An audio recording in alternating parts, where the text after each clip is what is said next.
Bon alors c'était pas du tout préparé, je suis retourné dans la première boîte à livres que j'avais disséquée en votre compagnie et puis je me suis rendu compte qu'en fait tous les livres étaient renouvelés et bon je n'ai pas pu résister à la tentation parce que j'ai trouvé des choses qui en valent quand même le détour et donc j'ai rallumé mes caméras.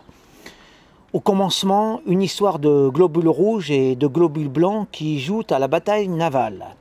Alors ça, c'est du Patrick Poivre d'Avor et ça, je vous jure que cette mauvaise littérature commence par cette vraiment phrase très mauvaise en fait. Voilà, ça c'est du Patrick Poivre d'Avor. Alors ça commence mal dès la première phrase. Ça, je voulais vraiment pas rater ça parce que c'est vraiment remarquable, de nullité. Bon, j'ai trouvé également un excellent livre de sélection de Rivière Digeste dans lequel je vois... je l'ai pris, je vois donc Ermite dans la taïga. Et il s'agissait de la fameuse Agafia que j'ai connue sur internet. L'histoire incroyable et extraordinaire de cette femme qui vivait seule en famille dans la taïga russe. Ce volume-là, je le prends pour moi. Et il me restait à découvrir plein d'autres choses en votre compagnie parce que vraiment là, ça en vaut la peine. Il y a vraiment des choses... notable. Donc j'étais tombé sur... il faut que je retrouve, je ne sais plus, déjà je viens juste de l'ouvrir la boîte à livres. Comme j'ai vu que tout était renouvelé, donc ça valait la peine de ressortir donc, mes caméras, comme je viens de vous le dire. J'avais des livres à commenter. Bon alors là, un Philippe Bouvard, en soi, Philippe Bouvard, je l'apprécie parce qu'il a de l'esprit. Voilà, c'est un homme d'esprit. Par contre, l'ouvrage qu'il nous propose ne m'intéresse pas. Voilà. Bon, parce que lorsqu'il raconte ces histoires de... Par contre, là, ça me passionne. Ces histoires de pertes au casino et au jeu en général, ça m'intéresse parce que c'est l'histoire d'une addiction d'un homme intelligent qui a une addiction d'homme intelligent, en fait. Parce que ça n'est pas donné à tout le monde d'être addict au jeu d'argent, et c'est toujours intéressant de lire, pour moi, en tout cas en ce qui me concerne, ce genre d'ouvrage. J'étais tombé également sur, je ne sais plus, vous voyez, j'ai la mémoire assez brève quand même. Bon, c'est pas grave, j'ai bien retrouvé, là je découvre avec vous ce renouvellement de la boîte aux livres, parce que j'ai trouvé la formule pour les prochaines vidéos. Allons voir ce que cette boîte à livres a dans le ventre et ce que les gens ont dans la tête. Voilà, c'est une bonne formule pour ouvrir ce genre de vidéo. Bon, l'arbre de Goethe, je ne sais pas ce que c'est. Je ne vais pas m'y attarder parce que là, c'était pas du tout prévu au programme. Donc je vais regarder ce qu'il y a de commentable, disons, ce que je peux commenter en négatif ou en positif ou en neutre. Les oiseaux se cachent pour mourir. Ça, c'est la grande aventure sentimentaliste pour ménagères de plus de 50 ans, voilà, qui était nourrie à TF1. Nourrie aux mamelles de TF1.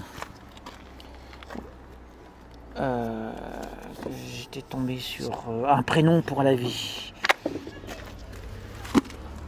Ça, c'est pour les parents qui manquent d'imagination et qui ont besoin d'exotisme pour se faire remarquer par rapport à leur progéniture. C'est la tendance depuis une trentaine d'années, c'est de donner des noms plus ou moins exotiques, des noms qui sortent du lot, pour que les parents s'imaginent que leur enfant sort du lot, mais en général, ils pondent des choses très anonymes, très banales, et ils ne sont pas satisfaits, alors ils mettent de l'artifice dans le nom comme ça, au lieu de choisir des noms classiques, Marie, Pierre, Jean, Louis, etc. Non, il leur faut des noms tarabiscotés pour se rendre intéressants. Et voilà, ça c'est l'esprit de ce siècle. Bon, j'ai été tombé tout à l'heure à toute vitesse sur quelque chose d'intéressant, il faut que je retrouve.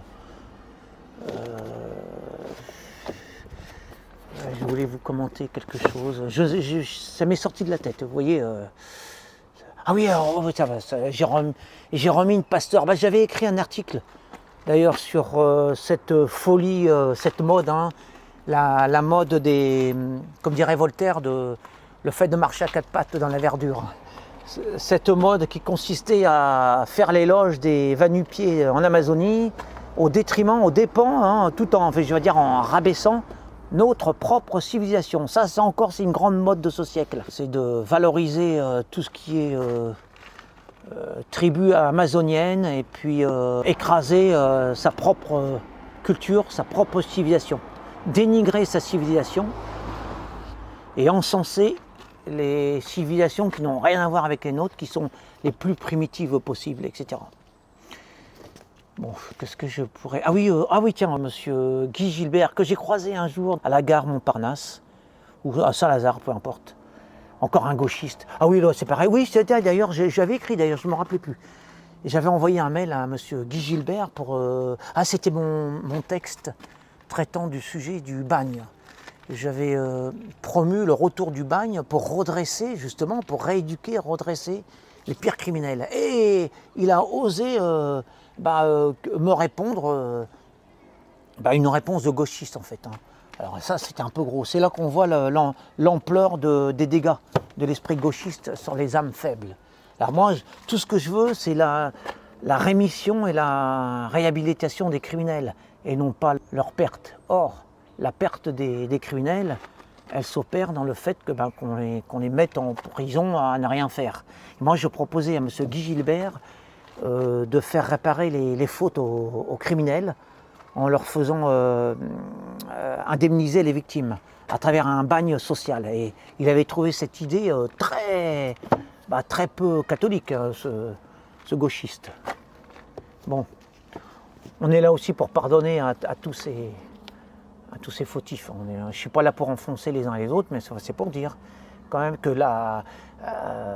l'esprit gauchiste est une réelle pathologie mentale. Hein. Bon, là j'ai fait à peu près le tour. Voilà, bon, je passe à l'étagère du milieu. Alors, Histoire de loup, Irène Frein. Irène Frein, je n'ai pas une mauvaise idée. J'ai jamais lu, hein, mais je n'ai pas une mauvaise image d'elle.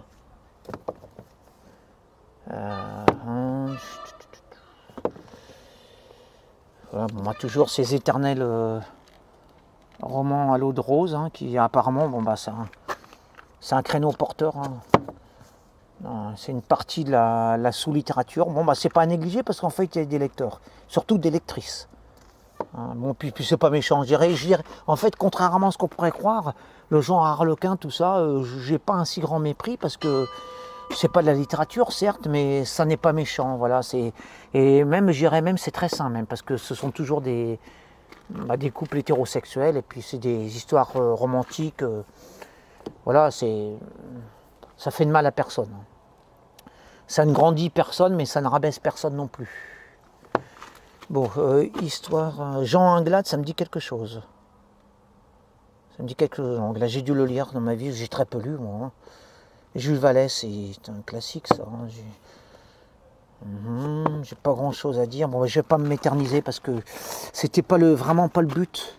Le but, c'était vraiment de vous parler comme ça à la volée de quelques découvertes que je venais de faire à l'instant. Je vais pas m'attarder plus longtemps que ça. Je vais prendre ma petite trouvaille. Voilà, je ne pense pas qu'il y ait autre chose à dire. Voilà, je veux que ce soit vraiment un instantané. Je vais prendre ma petite trouvaille. Je vais lire, relire cette histoire en détail de Agafia, l'ermite russe. Voilà, et je vous dis aussi simplement que ça. Je vous remercie de m'avoir suivi et à la découverte d'une autre boîte à livres dans laquelle je vais aller vérifier ce qu'elle a dans le ventre et vérifier ce que ont les lecteurs dans la tête. Merci à tous, à plus tard.